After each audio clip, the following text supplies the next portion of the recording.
That button, there it goes. All right, wonderful. Well, I'm going to be honest with all of you and just begin with a very organic conversation here with a longtime brother of mine. I want to first introduce some of the things we're going to talk about today. As you all know, last week we kind of defined a lot of the areas that we're going to speak about, and we talked about things like the new earth. We talked about the idea of creating the authentic self, and by tapping into the inner verse and the inner world that we are not really fully aware of, unfortunately, but that potential that's within us to try to authenticate ourselves and become that full being that is our destiny to become. And I cannot teach you, I told my students this week, I cannot teach you anything.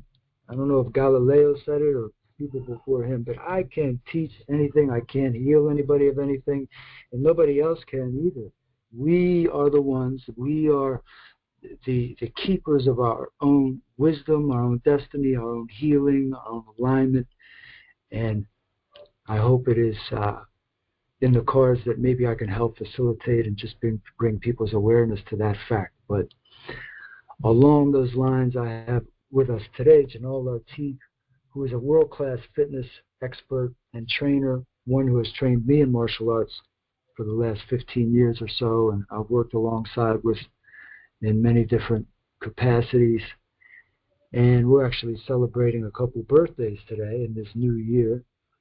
I do like to call this time of year the new year because it actually is the new year in a lot of ways. It's the beginning of the cycle of spring and the rebirth and our 13th month, our 13-month calendar, because we have that 13 constellation wheel, April being the first of the new year. And so this new year, this rebirth, this springtime, when things come alive, is a time for celebration for a lot of us. And Janelle, in my community, my family, we like to come together this time of year. So today's topic is going to be about movement through medicine. How do we heal, and how do we understand the secrets of how to move properly based on who we are, based on our capabilities and what we know, and what our goals are, what we're trying to do with our health and our wellness. How can movement be a form of medicine, if not one of the major ways that we can bring ourselves back into balance mentally and spiritually? We all know, we all heard of martial arts and all the different yogic philosophies and practices that have been handed down from generations. But let's just start out in a very general way and talk about movement in general. And let's hear from somebody who's been studying from a very, very esoteric place for a long time, somebody who understands the geometry of movement, and somebody who understands the subtle details and the mathematics and the focus that it takes to really gain that precision in your movement, to where you're actually moving to benefit yourself and not to exert yourself too much. So anyway, I want to introduce Janelle, welcome him to the show, and I'd like him to say hi to everybody first off. Janelle, tell us about how you're feeling today, or what you feel about the program here, or anything you'd like to say, brother. Peace. I'm full, brother. I'm full. We had a birthday party. We had a hold of my middle daughter turned 9. A couple days ago. He's a little low, brother Eric. Go ahead. Peace. Sorry, y'all. Peace.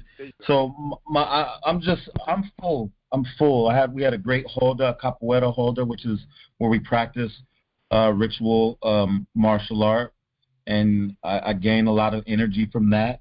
And I also was celebrating birthdays. I celebrated mine on the 9th. Then my oldest daughter is on the 11th of April, and then my middle one is on the 18th. So we've got a lot of birthdays in a small amount of time. So I'm full. And I appreciate all the people that came. It takes community to come out and do a capoeira holder, and community showed up. So I appreciate that. I'm full. Jay, let me ask you just off the cuff. Jay, you're the father of three beautiful young girls today, and we know the challenges many of us are up against a lot when it comes down to it. We're going to talk a little bit more about this. Eric, we can't hear you. Really? I'm speaking right into the mic here. How about now? Yes, that's better. That's better. So I'm going to ask Brother Janal, as a father of three, just right off the bat here, being somebody who values community, being somebody who values family, and keeping that tight connection and those lines of communication open with the young people today, because it's so easily led astray, and there's so many distractions, whether it's the metaverse or whether it's the fear-based narrative that's coming through a lot of times. What can you say about how movement in your words, Jay, is it something that is infectious or contagious with the young people when they see you doing it, or do they kind of shy away and come back later on? Or should we teach our young people in a way that kind of disciplines and maybe forces them to learn these skills and these maybe martial arts or yogic practices because we know it'll help them better? Or should we kind of shy away from forcing anything on them and just maybe more so be an example for them? What do you find as far as telling people out there, raising young people today? Wow, that's a great question. Can you guys hear me? Yes, we can hear you. Okay, great. So that's a great question, because it's not a one answer question. It's different. I have three girls, and I treated them different in trying to get them to do capoeira, and I still treat them different. Some I have to make do. My oldest I had to make do, and she's benefiting from it now. So I did at about 9. I made her start training capoeira and be disciplined and get up every morning and do a little workout. Because she wasn't as physical, she didn't enjoy doing that stuff. And now she does. She's a physical person. She enjoys it. She played in the holder today. She practiced the martial arts today. My middle one is an athlete, so she is, movement is already her medicine. So I didn't need to teach her that. But now I'm teaching her consciousness of movement, because she would just like to move. So, there's these stages and there's these steps. And so my job, what I do a lot of now, I don't even like to call myself a personal trainer anymore. I'm a movement specialist and focus on healing through movement. Okay, so, it's different for different people. Some people are already movers, and they need to bring consciousness to that movement and see what movement they need, because sometimes you're doing movement and it's not healing towards you. You're just doing the movement because it feels good at the time, but it may not be the thing that's going to balance you out. And what we're looking for is a form of balance, a form of knowing yourself through your movement. And as I get older, it becomes more and more important. A child can get away with being put in all kind of different positions and falling in certain ways. And as you get older, you just can't do that. So you have to be more conscious, and your wisdom has to come in of when to take steps and when not to take steps. So the answer to your question an easy way to answer your question is, it takes time. Movement is important, but it takes time to learn what movement is going to be healing for you. It's different for everybody. Let's get down to kind of some societal stuff here. Let's make a connection to capoeira and make sure that we know everybody on the line understands what capoeira is. Capoeira is an Afro-Brazilian martial art that has expanded, and maybe in a bohemian way here in America, especially with the African-American community. And this art goes back thousands of years into the Congo, West Africa, and was brought over by Brazilian slaves. And this is something that Jay and I have been practicing for about 20 years, 15 or 20 years now. And we see the potential in it. We see when young people are involved with it, how it changes them, how it gives them that consciousness, like you said. And it allows them to connect with something that's deeper than just the surface societal offering. So it allows that connections to those connections to ancestors, those connections to ritual and tribal ceremony and relationships and sort of that warrior archetype. Can you talk a little bit and tell the people about capoeira and what it brings not only to us as Americans, but the African American community and people of color in general, and anybody who can really benefit from it as far as it being a conscious movement with a very special cultural connection? Sure. It's right up my alley. Capoeira Angola is a Afro-Brazilian martial art. And for me, what Capoeira Angola is it's a teacher. It teaches you about yourself, and it teaches you about your community. So before you can know about your community, you have to know yourself. This is a principle that, you can't jump ahead and just try and be in community. You need to know yourself. So that means you need to dig and go inside, and I'm sure you guys have been talking a little bit about going inside. Capoeira is an art that presents itself in challenges all the time within the holda or within practicing that gives you a way to look at a perspective, a changing of perspective, a different way of looking at things. The principles that are there are the same principles that nature goes by, the same principles that the whole universe is built on. And so we're practicing those principles in a small way, but it fills you up so that then you look at things from a different perspective, and you see the big picture. You see that you're a small part of this one thing, and that there's a whole bunch of little things that make up this big thing, and we're all one. Jay, describe for them the magic of the holda. We keep mentioning this word holda, and I know that nobody, we're not familiar with this term. Holda means circle in Portuguese, which of course is the language of capoeira, but this is the very special kind of circle where everything takes place.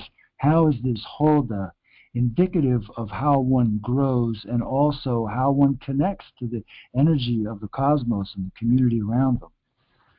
Yeah, that's a beautiful thing. I mean, we make circles to hold energy, okay? So capoeira holder is a place where you practice the music, the physical actually playing and fighting and playing and exchanging with a partner, but then also there's singing, there's instruments. So there's a lot of things that are creating energy, creating vibration within this circle. So this circle is, has a lot of going on. It has a lot of energy that's building up into to being able to create a situation where you're going to be able to catch a vibration that then will teach you. Vibrations are our teachers. Everything is made up of vibration. So, when we're consciously creating a vibration that gives off a certain vibe, we're creating our future. We're manifesting what we want. So we're bringing people who are like-minded together. Like even today, this is a holder. It's a virtual holder, which I'm sure you guys are talking about. Isn't as good as a in-person holder, but it's what we have sometimes, and it still creates energy, and it allows for something to be created. Whether you're getting knowledge, whether it's me getting knowledge from just speaking these words over again of something that I practice all the time, you're gaining something as you put energy that recirculates into you, So capoeira holda is a place to learn. It's a place to express yourself. It's a place to heal. And I think what needs to happen is we need to start building these circles more and more. And they should be filled in our schools. They should be filled in our therapy. They should be filled in our everyday lives, to grow, to be able to learn ourselves and each other in our community. Yeah, one thing we've been talking about, and not to get ahead of it at all, but the capoeira community, and if you guys are interested, anybody will give you the information. And you can look up the word Holda, R-O-D-A, on your own if you'd like to learn more about it. that circle, sort of ceremonial circle that occurs once in a while where people can exchange the energy, show their movement, express themselves. And that's originally what this was. When the slaves were in Brazil, in this case, and we do find that America had a version of capoeira here at some point itself. But when the two individuals are in the holda, they're not only exchanging in a dance-like movements that are conscious and very precise, but they're also expressing themselves.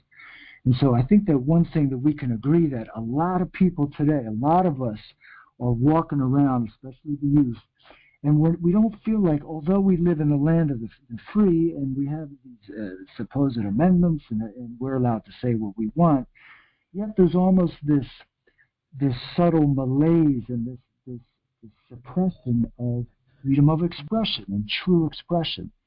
And so one of the things we're talking about is just the ability to express oneself and how much courage that takes. When is the last time, I'd like everyone in the audience to just think about, when was the last time or how often do you truly express yourself in a way that is truly authentic to the people around you? With all the social media and all the expectations that we have, the cultural expectations and all the imagery that we're shown and all the ways that we should dress and act and what we should say and what we shouldn't offend people by, do we really feel like that we can express ourselves today? And one of the things that, the capoeira has really remained steadfast in for us is just this place where we can dance and actually sing. Of course, we learn the music and the instruments and play to express ourselves and to get out all of these things that we've been fed and express them in a way that is healthy. We know the ancient energy manifestations and the ancient transaction of energy was always that we're taking in and we're giving at the same time. That's life. The dance of life is to give and take.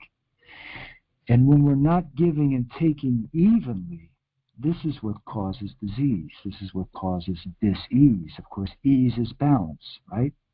And so when we're not giving, when we're not expressing as much as we're taking in from the world, and that is taking in all of the things that we have to deal with, and we all know what those things are. If we're not expressing just as much in the undercurrent, then this is where we feel trapped. This is where we experience inflammation in the body, right? This is where we experience mental frustration, where we experience anger and emotional difficulty.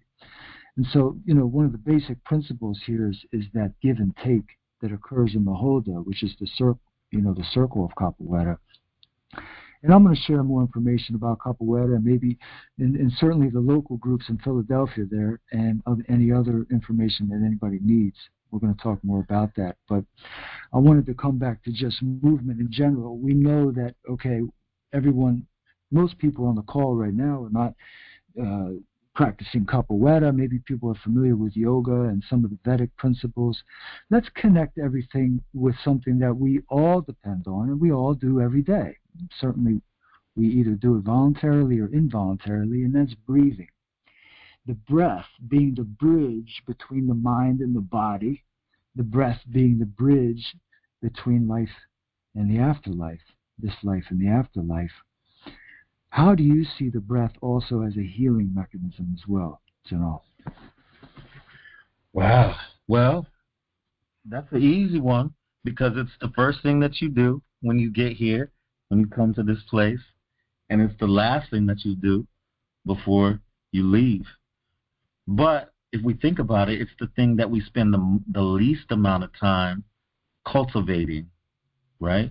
But it controls everything. Think about your movement. If you run up a hill or if you're scared, what happens to your breath? It changes. And it's not by accident. It's by design because it controls your hormones. It controls a lot of things internally. So for me, when I teach movement, breathing is the first movement that I teach with my clients. It's the first movement. It's the first movement that you do when you come into this world. So it's the most important thing, and it has the ability to control everything else. It has the ability to slow your heart rate down. It has the ability to speed your heart rate up. So, with that, you can control your blood pressure. You can control all these things. You can control your emotions. So learning how to breathe, there's many different ways, and Doc can talk to you about that. There's many different ways to breathe, and they all have purposes. So being aware and conscious of your breath is the first thing to do. Notice when you're out of breath. Why? What were you doing? What's happening? Notice how long can you hold your breath? This is what I do with my clients. Is we're trying to get to know ourselves through movement, and so one of the ways that we do that is start to take note of your breathing in the morning. Oh, I can hold my breath for this amount of time. Okay, and then are you improving? If you get sick, oh, you can't hold your breath, so you know yourself very well. The problem is we don't know ourselves very well. We know outside sources, things that are shown to us, but we're not concentrating on ourselves. And so the first step is the breath. Mm-hmm. Well, we certainly have a lot of distractions today to take us away from that conscious breathing, and we know it starts with that conscious breath. Being conscious of the breath is the first step to creating cellular regeneration in the body. If we want our cells to grow and we want our cells to heal, then we have to become conscious of the breath, or we can benefit from becoming conscious of the breath. We were just dealing with someone who had pneumonia here this past week, and talking about pneumonia being infection in the bottom of the lungs. And we were talking about remembering the idea that when let's even bring COVID into the discussion for a second here, is that when the bottom of the lungs, people are getting this pneumonia because the bottom of the lungs is the part of the lungs that doesn't get the air that it needs, the back alveoli, if you will, that area that's at the bottom and the back of the lungs is almost completely shut off from oxygen intake for most people. In fact, 60% of the lungs, most people don't even touch with their daily routine breathing.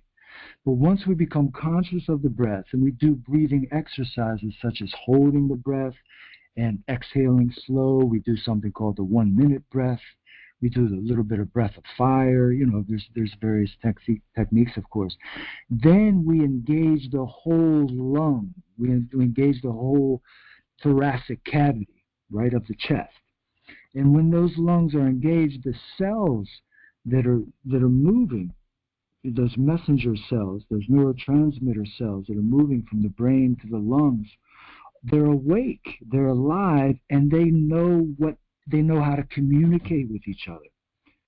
So when COVID came, and maybe you would say other viruses, I'm really not sure, but I'm going to say that when COVID came and it took a lot of people by storm, one of the reasons why is that the virus was able to disguise itself, and the cells that were in the lungs, a lot of people were not able to fend off COVID, unfortunately, because the cells weren't able to recognize COVID as being an invader.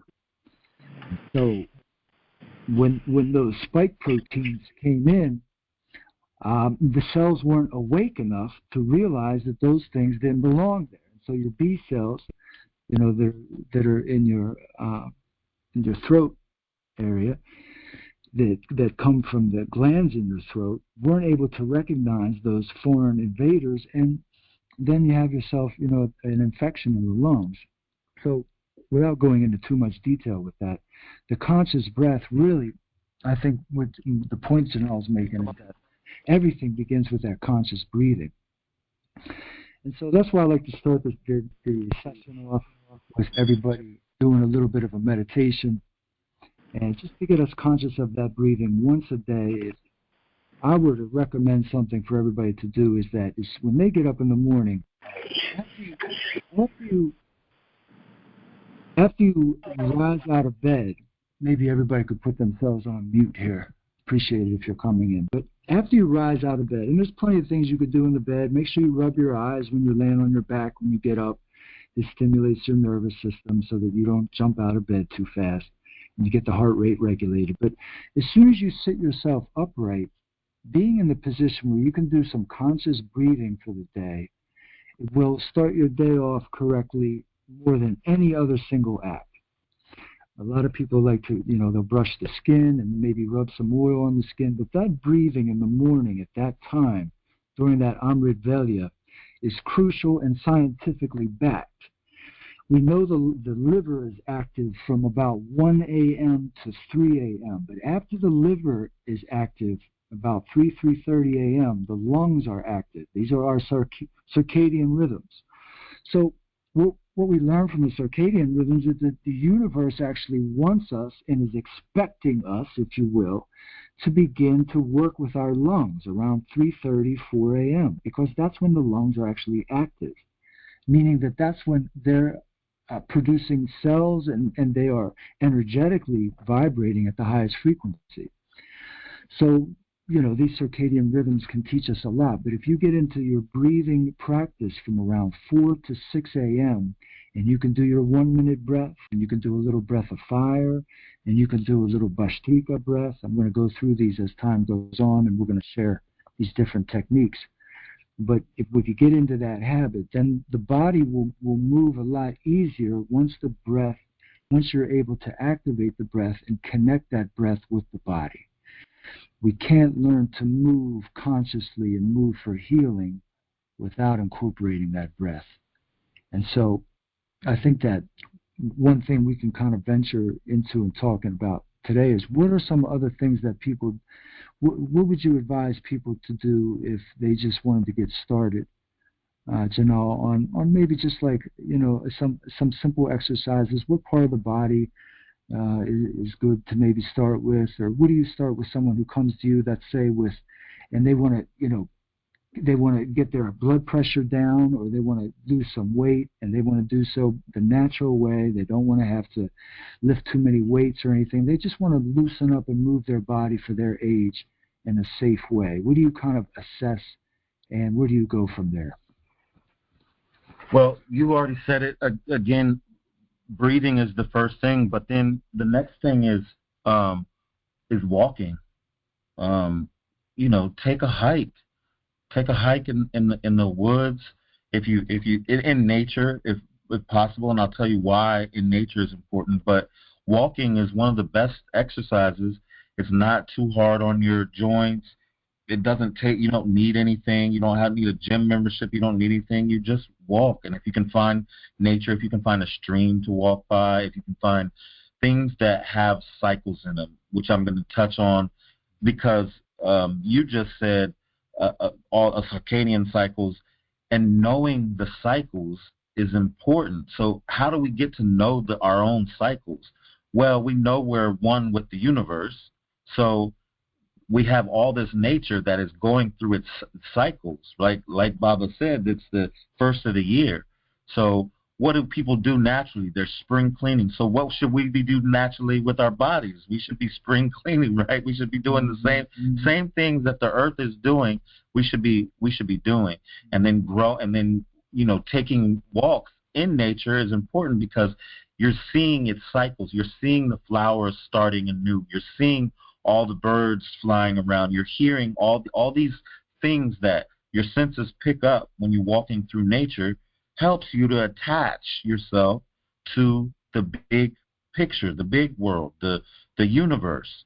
And you realize that you have these cycles inside of you, just like the cycles are happening in nature. So we're trying to connect the two, actually, I said that wrong. We're not trying to connect the two. We're trying to realize that they're already connected, that they're one. If we can realize that they're connected, you don't need anybody to tell you what to do. You're going to wake up and breathe because you know that your lungs are active, if you know your cycles. But we're detached. We have so many distractions that we're detached from our cycles, and that's the problem. So get to know your cycles, and one way, like to answer your question, is to walk in nature. Walk by rivers. Walk by the ocean if you've got it. those are the things that are going to help you ground and understand yourself a little bit better. And by the way, it is time for a liver cleanse. If you haven't, and I know people are making faces out there, but all of us, myself included, need to drag ourselves to the counter and pull out those herbs and the milk thistles and the dandelions and the parsleys and make ourselves our shakes and our smoothies and start cleaning that liver out. And I'll tell you right now, since we're talking about the circadian rhythms, that the liver is the place to start because it's the hardest working organ that we have in our belly, in our digestive area. And it's, in many ways, it's works harder than the heart because it's what it has to do is unpredictable. The heart is always pretty much regulated, but the liver has to deal with all the toxins that we take in from the air, from what we drink, from what we eat. And so it's always being overworked. You can test your liver meridian and see how strong your liver is when you get up in the morning and you press that area. If you go to your right nipple and you go straight down from the right nipple do a direct line under the rib cage there, that's going to be your liver point. I believe it's K27, but I'd have to check. But that liver point right there, when you get up in the morning and you press that point, if there's any soreness, certainly any pain, then you are lining up for a liver cleanse, and you're doing it in springtime because now is the time to do it. The way I do mine is I'll take some beet juice, or I'll take fresh beets, and I'll mix in green apples and ginger and carrots and some parsley. Parsley is excellent for the liver and kidneys to stimulate that cleaning process. And I'll drink that for about 2 or 3 days, and I'll definitely cut back on anything related to caffeine, any alcohol, any gluten. I'll cut out the meat, try to stick with soft vegetables and maybe some soft brown rice, and keep it simple on that front. And I'll stick with my shake. Some years are better than others, of course. But at night, I'm taking my milk thistle, because milk thistle takes a longer time to clean out the liver. There's certain valves in the liver that the milk thistle works with better, but it takes a longer cycle to get through. But it's an excellent cleanser. And I take about, I guess it would be about 300 or 400 milligrams of milk thistle. Not that I want to prescribe anything, but you can look and see what recommendation might work best for you. But take that one at night. And then in the morning, you have your dandelion tea. There's dandelions sprouting up everywhere in everybody's yard right now. Mother Earth wants us to take this medicine, as our ancestors did. That's why she's putting it out there for us to pick and take. And unfortunately, if the weed whacker keeps coming around every week and taking it away like it is in most of our corporate settings, then you have to be diligent or even go buy it at Whole Foods. But it's there. It's available. The leaves, especially the root, is powerful medicine, and it's best to take that dandelion in the morning. That's why it has that bitter kind of coffee taste, especially if you were to get that roasted dandelion. But you're taking the milk thistle at night, and the liver is where it starts. And then after that, if you wanted to get more complex, and we're not going to focus on cleanses so much this talk, although we should, because Janelle's looking at me like, yeah, it would be a good idea, but it is movement. It's pure movement. Then you move down to the colon. But Janelle, why don't you talk a little bit about your cleansing? And you actually got me on the watermelon cleanse, and it's been an incredible. The watermelon cleanse is really not talked about a lot when you get into all the social media warriors and naturopathic conversations out there. Watermelon alone is just miraculous, isn't it? What do you do? Man, watermelon is, around this time watermelons start to come, and they're not as sweet, but I really watermelon is such a beautiful thing. It allows you to really cleanse and mix. I mix it with everything. So all my smoothies, have watermelon. I had watermelon. I'll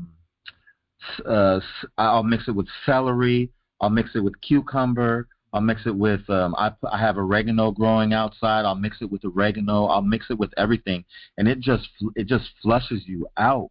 You know, we don't realize, especially if you're eating, depending on the diet you're eating, how clogged up we are. And so watermelon is one thing that just it literally helps everything move out, helps everything flush, and it's a high structured water.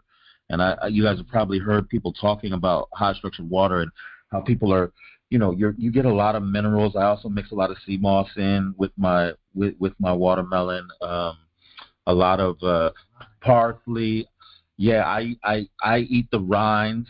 You got to make sure that they haven't been sprayed and hopefully organic. But I eat the rind. It's got more nutrients than the rest of the watermelon. So, it's important. It has a lot of fiber. It has most of the fiber of the fruit is in the rind as well. And I forget the name of the chemical, but there's a chemical that really stimulates blood flow. And so, those are the things that I want to put into my body the most, and the one thing I also want to say is we have to move towards eating in a different way. We're really pleasure eaters. And so what tastes good, that's what we're getting. But like Baba said, there's all this, sometimes you need something bitter. You know what I'm saying? Sometimes there's some sweet stuff, but we have to stop only eating the things that taste good. That's been passed down, and it's just not right. No animal does that, except for us. Other animals enjoy food. You can enjoy food, but you still have to use it as medicine. And taking those cleanses and using, fruits like watermelon that has a very high water content, structured water content, are important for your cleanse. And you start to see that your body works better when you're doing that. Go on a watermelon fast for 3 days and see how you're feeling. Mix it with oregano and some other things, like some other herbs. Yeah. You're going to feel different. You're going to move. You're going to want to move more. So if you're feeling like you don't want to move, check your diet. Get some stuff that, is high structured water content, and coconut water is another one which we all can't get, but there's another one that, helps to get you moving. Yeah. And the watermelon is really associated organ-wise with the kidneys. If you actually cut a watermelon and you look at it closely, and you look at the structure, the molecules, it's shaped like a kidney. It's shaped like the human kidney. So again, nature shows us the medicine. It shows us what's there, and it produces it at the time of year that we need it. And so just recognizing this alone, everybody, I could promise you all, and Dr. Ali can attest to this because she has shared much of this with me, is that if we focus on the basics, if we come back to what we would call the fundamentals of wellness, and that is through the doctrine of signatures, in other words, understanding the fruits and vegetables that will help our system best at the year that they're offered, and then doing those cleanses that we need to do. And we don't need to do, you really don't need to do them all the time. If you do once a year, where you could do 3 or 4 days, and you maintain basically a decent balanced diet throughout the year, you're very good to go. Your skin will be clean within about 4 or 5 days after you do, one of these types of cleanses where you're just juicing for a few days. And things are going to come out of you. I'm going to offer the gallbladder cleanse as well, which is, of course, connected to the liver. It's on the insert of the liver there, and to clean out the gallbladder is essential when you're working with the liver. To do that, you want to get yourself a nice large grapefruit and a lemon and some olive oil. And I did this about 2 weeks ago. And I do it every year. And I'm always amazed at what comes out of me. Then I remember what I was eating throughout the year.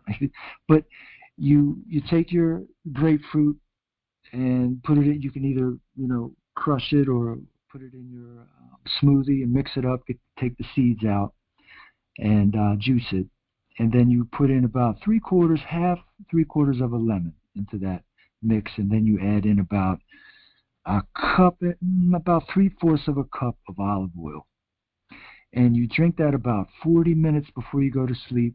Drink it down. You could drink it in phases, maybe 2 or 3, gulps, and you can have maybe up to 2 cups of that. You can double that recipe if you want, especially if you think you can manage the taste of it. Like Jamal was saying, we have to kind of get past what something tastes like. Forget about what something tastes like sometimes, and you look at your food as medicine, and we will come to a new realization, and we'll have a new relationship with the food that we eat. So anyway, we take that mix that I just told you about, which is grapefruit juice, lemon, olive oil. You lay on your right side after you drink it. Lay in your bed. And if you can go to sleep at that point, that would be ideal. But you want to stay on that right side for about 40 to 45 minutes. And what that does is not only cleans out the gallbladder, but it's going to smooth and assuage the tissue that is surrounding the gallbladder and within it. And so that olive oil gets in there, and it loosens up what you would define almost as pebbles. And these green pebbles sometimes will come out, and you'll see them directly come out from the gallbladder after this cleanse the next morning. It's that efficient and that powerful. And it's a good place to start, because you're starting with the upper GI, and then you're working your way down. Some people believe that beginning at the kidneys is good, where you flush out the bottom first, you flush out the colon first, with some beet juice, and then you get into the watermelon with the kidneys and work your way up. I've tried it both ways, and I find that working with the liver and the gallbladder are best first, to relieve the upper GI tract. But everybody's, of course, clogged in different places as well. So, it really depends on your constitution. There are a couple of variables there. But I wanted to move on not too far away, because we're talking about fundamentals today, and we identified movement as a fundamental, where we have to keep the body moving. That doesn't mean that we're moving in stressful ways. It doesn't mean that we're moving out of anxiety, or we're moving because we can't sit still, but we're moving in ways that are conscious and fluid and soft on the joints. And we're mirroring our environment. We're not trying to keep up with the world around us. We're setting our own pace, because when we set our own pace, the world around us changes. We have the effect of creating our own reality. Once we start moving too fast, then everything around us moves too fast. So becoming conscious of our movement, becoming conscious of our breath. We're talking about the basics of doing a cleanse and a flush. And I want to move on to the next topic, which is the Almighty Sun, the soul in the sky. And I want to bring the sun up today and venture off maybe into some uncharted territory and talk about the importance of not only developing a relationship with the sun, but recognizing what the sun really offers us, which is much more than heat and light. Unfortunately, the empirical science that we've all been brought up with has kind of limited the scope and function of the sun for us, and put it in this place where it's just this gaseous ball of light in the sky that holds together the planets in a certain orbitatory pattern, and it's really taken the empirical view has taken a lot of the very special spirit out of the sun, and that connection that we can develop.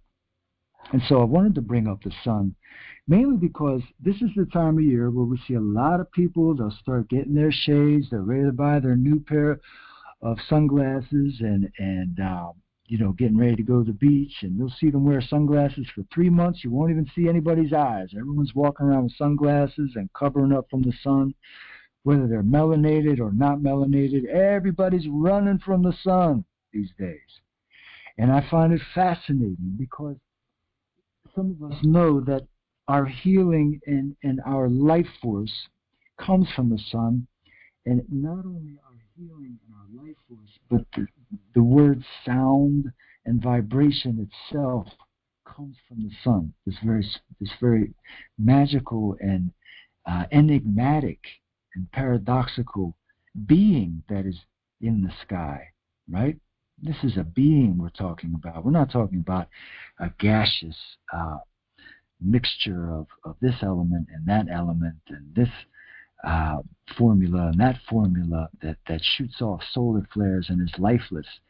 This is life in the sky. And this life in the sky, from my own understandings and my own experiences, is more intelligent than any other being in our whole realm of existence that we can engage the senses with.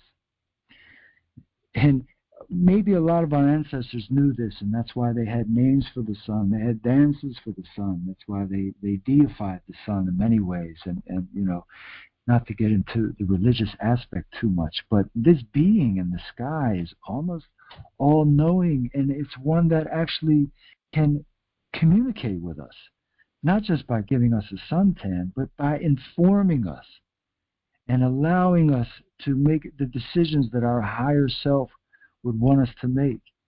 And a lot of times we become so disconnected, and now we're actually afraid of the sun because of a lot of what is taught to us out there. And because we're afraid of the sun, we're allowing the sun to make us sick.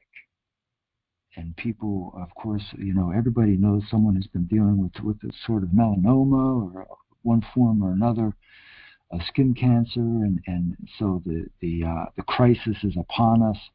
And we wonder if the sun has changed, or the atmosphere has changed, or have we changed? What has changed from those days where our ancestors, even my own in southern Europe, were able to be in the sun all day, farming and fishing, and now we have some of the most melanated skin tones I see are rubbing lotion all over to protect themselves from the sun and voiding themselves of those many minerals and spiritual engagements that can occur from the sun.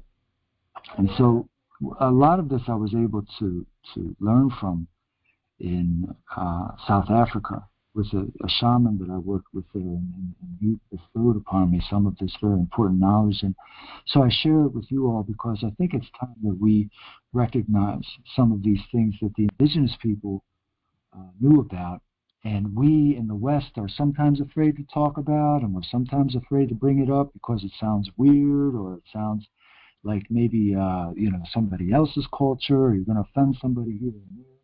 But these teachings of the sun are some of the most monumental teachings that we have. Even KRS-One, our great hip-hop grandfather, reminded me a couple of weeks ago that the word sun, we get the word sound from the word sun. The Som, the people of the Som were actually the southern African tribes that had that very special relationship. And so some of you may be familiar with the term sun gazing.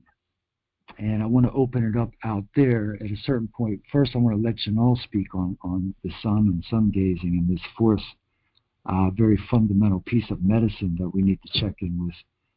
Maybe give his thoughts on it. I'm not sure if he'll have anything to say about the sun. I think he does. He's nodding his head. Let's see what he says. Oh, the sun. Yeah. So going back to what I specialize in, which is movement. The next best thing is in your movement is to go into moving in the sun.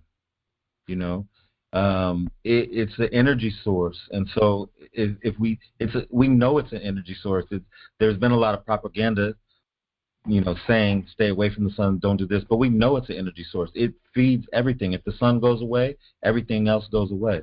So we know it's an energy source. So then how do we intake that energy source? Because we've been taught that we have to wait, or you can't look at the sun at this time, or you can't do this time. So sun gazing for me has been a practice that I've adopted. I like to ground and sun gaze at the same time. It gives you energy. It gives you insight into who you are. There's no doubt about it. If you go, just like fasting, if you sun gaze for a consistent amount of time, you're gonna come to some realizations about yourself, because you're connecting with, again, the universe and the source of energy that is so powerful that it makes the whole planet alive. So you connect to that, and you're meditating, and you're breathing, and you're grounding. You're becoming a whole person. You're making this circle. You're making this cycle. And, once you get in those cycles, you start to understand yourself. So sun gazing for me is just another medicine. I like to take these medicines. Movement is one of them, but sun gazing and cleansing is another one. We need these teachers. There are teachers. They are. And before, I'm going to open it up to everybody out there because I think some people might have some reflections on this. But we're going to say peace to Brother Janal right now, and he's offered so much. I just want to say that this brother right next to me is the first guest I have on this show, and I wouldn't have it any other way. And he and I have learned and taught, and humbly learned a lot just from studying and seeking and trying to better ourselves. There's nothing better than a friend in this world to help you become a better person. And so I just want to say thank you to Janal before we let him go for his daughter's birthday party. Peace, y'all. I enjoyed being able to share some stuff with you. I really appreciate Eric bringing me on, and we've been brothers for a long time. I've learned a lot from him. He's learned a lot from me, and we're just exchanging, and that's the way that it should be. We're all exchanging and learning from each other, and I wish you guys well on your journeys in health, and we don't. It's not an easy time. There's so many distractions, but we can do it. Focus on the basics, and surround yourself, put yourself in nature, and it'll come naturally. I appreciate y'all. Peace, peace. So the sun gazing, everybody, I just want to kind of reflect on maybe a good, safe practice or a good start to actually learn how to sun gaze, which is a very legitimate practice, and one that I could attest to is not only safe, but incredibly, incredibly thought-provoking and incredibly powerful as far as gaining a different awareness of what's going on around you and within you. So the practice is based on when the sun is there's a certain degrees in the sky where you can attain the actual indication that the sun is sending you in a safe way. Obviously, when you get into the later parts of the day, what they call the zenith and the gamma rays, you don't want to look at the sun when the gamma rays are being emitted, obviously, okay? But when you do sun gaze, you're looking at either the first half hour or hour in the sky in the morning, or the last half hour in the evening when the sun's setting. And that's when you fixate yourself upon the sun, and you'll open your eyes, not any wider than usual. And preferably you're in a meditative position where you can sit still, and the sun at first is going to seem like it might be a little too much on the eyes. So, you look away, you look back at the sun, and you'll have this sort of dance where you go back and forth, and eventually your eyes will adjust. And you want to start out maybe with about 5 minutes or so where you can kind of focus and the sun's not too intense, it's not burning your eyes, your eyes aren't watering, maybe a little bit, but not too much. And so you start out with about 5 minutes every session that you do. And after a while, you're going to start to see things. You're going to see the sun in a very different way. You're going to develop a relationship with the sun. And I found myself, and I'm not ashamed to say this, it's so powerful and so intimate that you actually are inclined to speak, even in a prayer type of form, because the sun actually communicates in a way with you that touches you, that urges you to communicate in a way of gratitude. And sometimes it's so overwhelming that you literally have tears in your eyes, and it's not because of the heat or the light. It's just because of the emotional aspect. But the life that the sun gives us, it wants to share in different forms with us. It has plenty of different forms of energy to share with us if we would open ourselves with it, with all the lines of communication. And those lines begin with the practice of sun gazing. And, I don't want to tell people to go out and pray to the sun. I'm not trying to say that. But if you want to interact with the sun and allow the sun to become something that you recognize and bring into your daily awareness, then that's when you'll reap the rewards of this practice. I wish I had more time to do it. There was a time in my life where I had the perfect porch where I could sit on the front and do my sun gazing every morning, and it was just like it's like a modality. It's like a meditation. It's like a training session, or exercise, anything else. It's that provocative. It's that potentially powerful, where it changes your awareness and it actually fine-tunes you. And it really, the sun is connected to the heart, and it starts right at your heart, and it gives you that place of love and courage and power right in the heart. And so the sun is an amazing last foundation of wellness here that we're talking about. So I see a lot of people on the line today. I want to thank you all for being patient. Sometimes I'm a little long-winded. It took us a little bit to get started here. I'm in Richmond at Janal's house, and we're celebrating his daughter's birthday today, so we had to hook up the internet and everything. But I hope that all of you have enjoyed it so far. I want to open up the lines and ask you all, what has been your experience with any of these kind of foundational pieces of medicine that we've spoken about? We've spoken about movement, we've spoken about breathing, we've spoken about fasting and cleansing a little bit, and the sun, which may be a lot of topics, but these are the four elements. We're really looking at the four major elements here, the foundation of the universe. Would anyone like to reflect on their experiences with any of them, or any questions that they have about any of the things that we brought up today? Brother Eric. Yes, sir. Peace and blessings, brother. Peace, brother. Listen, one thing I learned about the sun is that you got to get into it every day. You never lied about that. And also, since I was having a situation with my eyesight, I learned there was a book called Visions for Life by Meir Schneider. And, of course, we have an eye care show here on this network on Wednesdays at 8 p.m., John Marie. Yes. And I learned about sunning, which means that you close your eyes for 10 to 15 minutes, look directly in the sun on a warm day, not directly in the sun, but your eyes closed, and you do a back and forth motion. And then also, I practice it every day when the sun is out, even when the sun is not out, because the sun has to be out to bring us light. So you look up in the sky for 10, 15 minutes. When I say look, fam, I mean with your eyes closed.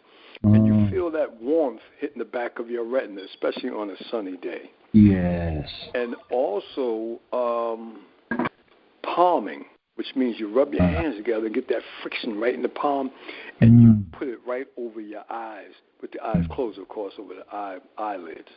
You know? So I practice that every day, and it helps. It's supposed to help people, especially with glaucoma, with pressure on their eyes.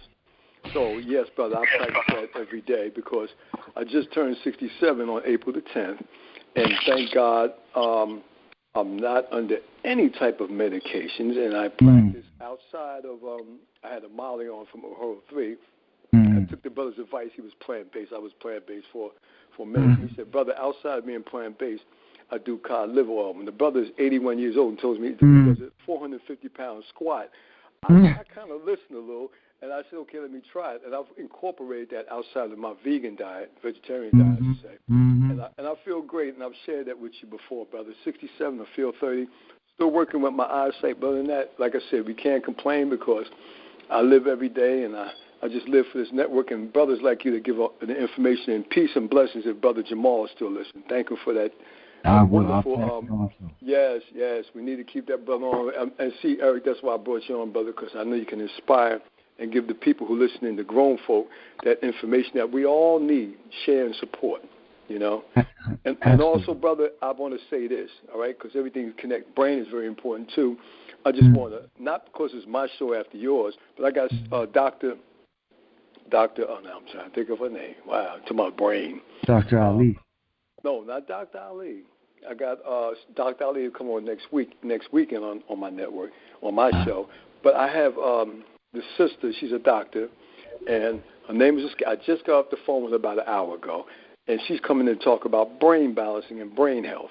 So that's very vital for us to also know about that, because everything, we talk about vital organs. We all have to learn, deal with the brain, the sun. Very important, brother. When that sun is out there, I run outside to it. So I'm going to end on that note, brother. And once again, thank you for the very, very valuable information that you've given us again. Peace and blessings to you, my dear brother. Much love and much gratitude for all that. I appreciate that very much, brother. Always great to have you on the show. Thank you, brother. And thanks for sharing. Absolutely, the vision and the sight is hard to regain. You know, from what I've seen, again, the sight is very much the liver. Every bit of evidence, whether physical or digital. Okay, what, brother? The bad guys always finish last. All right, I got people on mute. There we go. Okay, everybody's on mute. The liver is very much connected to the eyes energetically. When you talk about the meridian passages that are all related, the nose, the eyes, and the ears are related intimately to certain internal organs. And that relationship between the liver and the eyes is one that's very apparent. But as far as the sun gazing and its effects on the eyes, I've noticed that even after I've sun gazed after a certain point, maybe it's been a couple of weeks or a month or so, I need my glasses less and less. So the sun does have that effect on the vision, and I'm not sure if it can permanently cure any sort of blindness or blurred vision or not, but it certainly has demonstrated to me that in a short period of time, it can help out with the vision for sure. So that is verified. Anybody else want to share anything on the show today? Lady.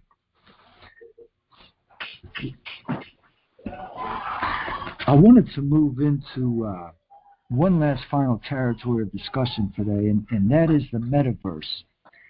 We could probably talk about the metaverse from here on in until next April. And our thoughts about social media, our thoughts about digital technology, and all the changes that we see in ourselves and our young people, our communities, our schools, and the whole transformation that we seem to be going through as a society, as a species, when it comes down to the use of AI and all the AI options. Even in the background now, we probably have some AI coming in. I'm going to ask everybody to mute themselves. I'm going to try to make sure everybody's muted here. Thank you, everybody. Appreciate it. So I'm bringing up the metaverse at this point because as some of you know, I'm teaching in a high school right now, and I've taught been in and out of schools for the last 20 years. Along with the naturopathy, I'm a teacher as well, and I notice, of course, I'm always observing. I'm always trying to gain a better understanding as to the nature of reality and maybe where things are going and the potential future that we have in front of us and what the young people are thinking about, how they think, how they behave, how do they interact these days. And, of course, developing those relationships with my students to better understand them and inform them at the same time, of course.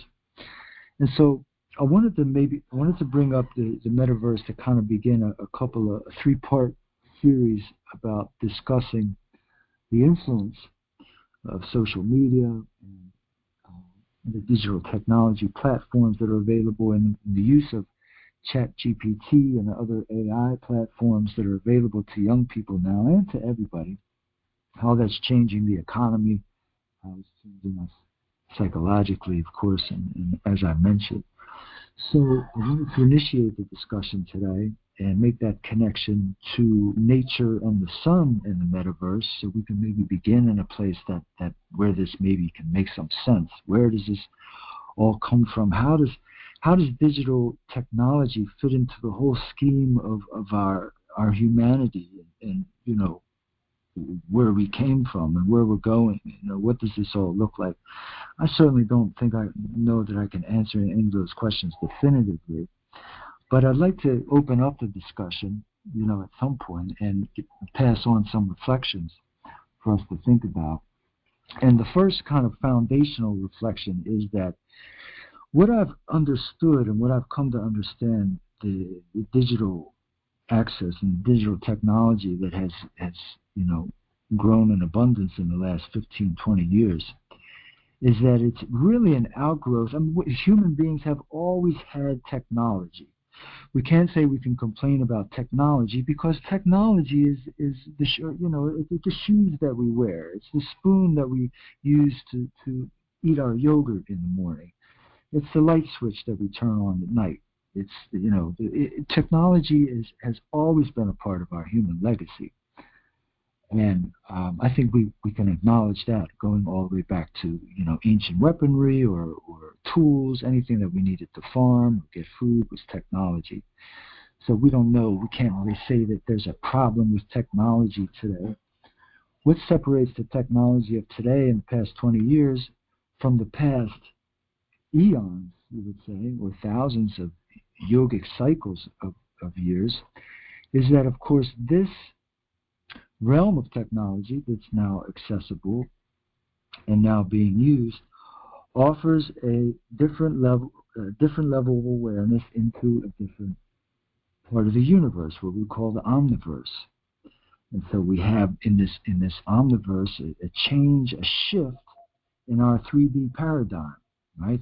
What is 3D? Well, we have the third dimension, right? We're in a 3D reality right now, meaning that we have a depth, we have breadth, and we have length. And those things are defined by time and space and consciousness, right? So that's the nature of our reality right now, 3D. And all the technology up to this point, since before digital began, remained in that reality, remained in 3D, whatever it was that we created. Be it the telephone as well. It's still a 3D creation. But now we're moving into a different realm, of course, in what we call the metaverse. And so the metaverse takes us from this step beyond nature, beyond civilization, to now a third realm, right? It takes us to a different realm where there are avatars and there are, if you will, artificial beings that are able to replicate human behavior and reproduce it in many ways. And I had a couple of really interesting conversations the past couple of weeks with people that are working or getting to know this industry a little well, and people who are actually, have lost their jobs due to this industry as well. So trying to conceptualize eventually what this looks like in terms of our psychological health, in terms of our mental health and our well-being. Where is this digital technology taking us? Where is this metaverse taking us? Well, I think it's important to first establish today what it is. What's the implication here as far as consciousness, as far as our reality, right?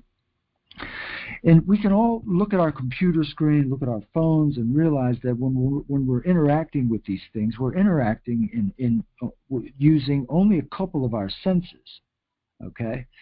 The original nature, we are, of course, made of nature. Everything that we are made of is biological material. Our blood, we're made, one would say maybe the 5 elements, but whatever it is, it's biological, right? Everything that we come from, we are nature. Just like an animal sitting next to us, there's nothing different in that sense of the word. So man, being nature, built, if you will, civilization. This has occurred for the past thousands of years on this planet. Different civilizations were born so that man could kind of control nature and manipulate nature so that nature could not be as harmful and be more adaptable to man's needs, right? So we didn't want to be caught out in the storm as much anymore. We didn't want to be exposed to the elements and the difficulties of the high sea or the dangers of the prairie or the savannah with the animals and the elements. So we built civilization to kind of protect ourselves from nature and to kind of create this boundary from the nature that we came from. Whether that was good or bad or whatever, doesn't really matter. It's just what we did, right? So we have this realm of civilization that we all are very familiar with. That's how we interact. That's the basis of all of our cultures is our civilization. Whatever cultural root we acknowledge, it's one that was built upon civilization, where human beings could learn to communicate in similar ways so that we could create better facets of civilization and things that could serve our needs more efficiently. And now we've gotten to the place where at some point we've created this third tier, this third realm beyond civilization, which is the metaverse, through, of course, the portal of computers. And computers roughly coming from, through the post-World War II era, whether it was in Germany or the Pentagon here in this country, it's sure there's a big research project one could do there, but around that time, the original purpose of computers was a very military-oriented type of purpose, and that was the 1950s for you, and here we are today, where we have, we're contending with these distractions that we're talking about in the world of social media. I'm on my phone all day. Here I am. I never would have thought if someone would, when I was 13 years old, told me I'd be walking around looking at a phone all day. I mean, not when I'm teaching or working, but when I'm teaching or working, I'm on the computer, and the students are on their computers. And we have to have moments where we actually shut everything down, and we shut it all down. Tell them, close everything, your screens, close it all up. Let's just be here now. Everyone, let's just take a breath and be here now. We have to have these moments, right? Here it is, 2024, where we literally have to make a purposeful engagement of behavior, if we have the authority to do so, to get people to focus on another human being in front of them. And so we're getting to the point where, do we even have the forums to talk about this as it increases and as it happens so fast before us? And that's why I think part of the reason, the inspiration why I wanted to begin talking about it here on the program at Innerstanding. So we're dealing with this, the metaverse, like I said, this third realm. And what is this? What is the nature of this? What is going to be the result? Where does it leave human beings once this metaverse gains popularity, or once it gains energy? Can it even gain energy? What is the nature of what we're talking about here? We're even changing the form of money that we're using now, with the new crypto currency, and of course all that there is to learn about crypto. In a way, it's a reflection of the metaverse, and others can maybe correct me on that if I'm wrong, but it's an energetic exchange on a monetary level, when we talk about cryptocurrency. So being a program here where we're talking about the new earth, we're talking about wellness and human balance, keeping ourselves in balance with who we are. Is it important, is it apropos that we discuss the metaverse and its role in all of this? Where does it fit in the new earth paradigm? Where does it fit in as far as how much we should interact with it? Is it even possible to avoid it? Should we be inhibiting our young people, our children to only a few hours a day with interacting with the metaverse? Is it even possible to do that? Or are we keeping them back? Are we keeping them behind from something they should be getting used to and learning about by keeping them away from the computer, or keeping them off of the phone? And what types of manifestations have we seen with people's behavior and young people's behavior due to the access and due to the constant interaction with the metaverse and social media? So there's a lot of areas where we can sort of, diverge, and a lot of paths that we can take, literally, this in this conversation. But I wanted to introduce the idea of the importance of it, and I wanted to now turn to all of you and get some reflections as far as what you've noticed even in the past, because it seems that this stuff is changing by the month. Almost, I mean, I've been, even just the interactions I've noticed in the past year so much of a difference in my students and a difference in a lot of the things going on around me, whether it's what's being offered on YouTube and the AI. I just had an AI advertisement come up for my own organization and my own doings, an AI robot to help me, an AI assistant to help me with some of the paperwork that I have and things that I have to do. And, that choice is going to be, I think, arising for a lot of us as to whether or not we want this assistance, right? We want this access to something that can help us and reproduce the work that we need, that we seem to not be able to keep up with.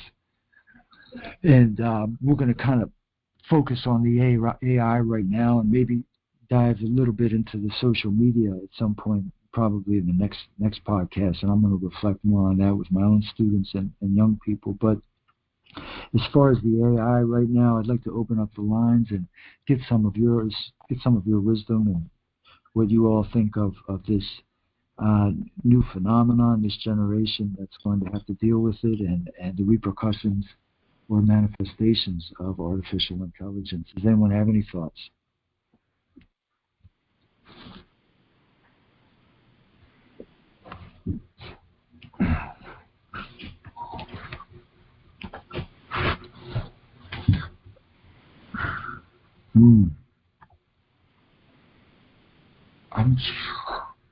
I might have to unmute everybody, I think, here. And I don't have my glasses.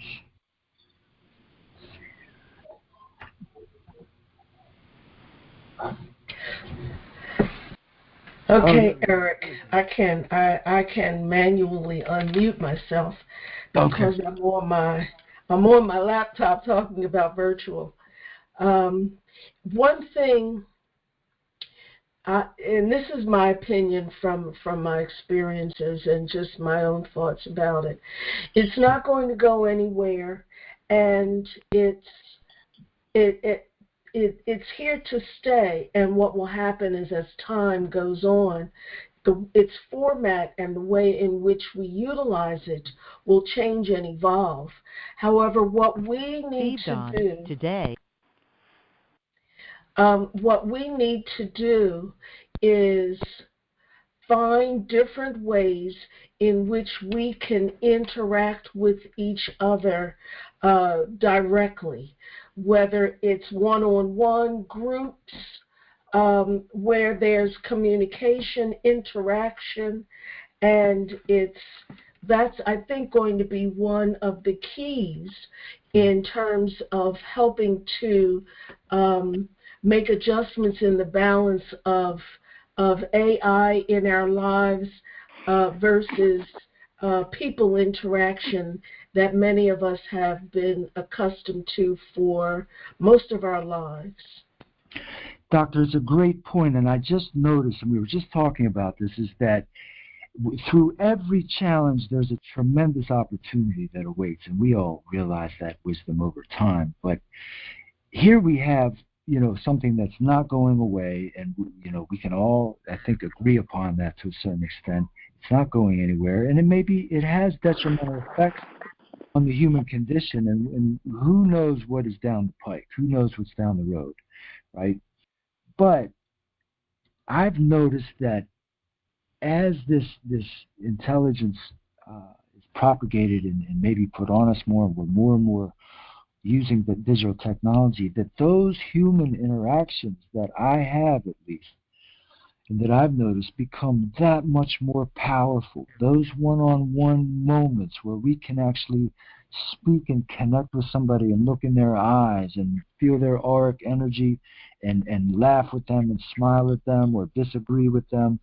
Those interactions that we have with each other are really something that we can almost cherish at this point, where we say, I could say for the last 5 days at work, and I'm sure a lot of people can as well, that I've interacted more with things online and people online than I have with human beings sometimes. So it makes that human interaction that I do have for the day or whatever something that I want to put my heart and soul into, and that I want to cherish, and that I want to connect with that person and say, wow, I have somebody in the flesh here. No avatar, no image, no Photoshop, nothing like that. This is a real human being in front of me, and their heart is connecting with mine right now in some way. So maybe we have an amazing opportunity to come together and do something tremendous in lieu of all this. Not even in person, but just us doing this on this podcast is there. This is a connection, even though we're not in each other's physical presence. Yes. There's still the connection and the energy links and all of that goes on in communication that is very, very valuable. Well, I tell you what, we're going to end it on that note, and I want to finish with just a meditation, a collective vibe here that we can all kind of tune into, because everybody, as sure as I'm speaking right now, we do have these innate human abilities of telepathy. We have the clairvoyance. We have the clairsentience. All of this is in our DNA.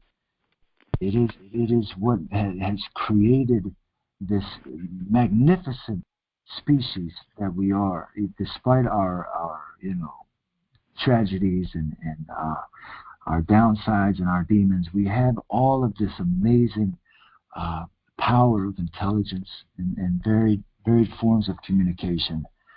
So let us use one of the higher forms of communication right now and just breathe together consciously, taking in that breath through the nose, connecting on an ethereal level to the breath of life, that which sustains all of us. Bring the body together as one as you breathe and slow the breath down. Feeling the love of your brother and sister that is on the line with you, that you might not even know, you never even met them, but they have the memory, the human memory that you have within you in one way or another. And we all have that source energy within us all the time. And when we breathe consciously and we slow down and notice just a sense of stillness within us, we become aware of what truly counts. We become aware of our essence, our inner technology, our true technology. I want to thank you all for being here today and being patient with the logistics on this side and any extra sounds that are coming through. I'm smiling and hearing the sounds of children playing outside, and I'm anxious to join them in the sunshine. And I hope you all have a beautiful weekend. Make it the best one you can make it on this beautiful spring day, this new year. Ashe and bless. I hope to hear you back or see you back next week. We'll be on at 4 p.m. again. This is Saturday Innerstanding, and bring a friend next week. We're going to talk more about the metaverse and some more particulars in the way of natural healing. Many blessings, everybody. Thank you, Dr. Biseca. Thank you, Mama. Appreciate you, Doc.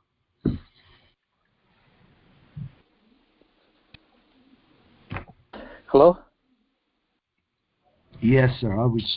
Yes. Any questions? Thoughts? No question. It's just my sincere thank you for a wonderful presentation, and I really appreciate your clear and calm communication. And you mentioned that you are in the education field? Yes, sir. Yes, Steve. Well, your students are blessed really with I appreciate they are with the wonderful, as I say again, communication. I'm very grateful. Thank you, sir. I hope to hear from you again, and you're always welcome to jump on here. Thank you. Thank you so much. It's great having you. All right. Many blessings. Blessings to you. Anyone else? Any final thoughts? Okay, everyone. Be well. We'll see you next week.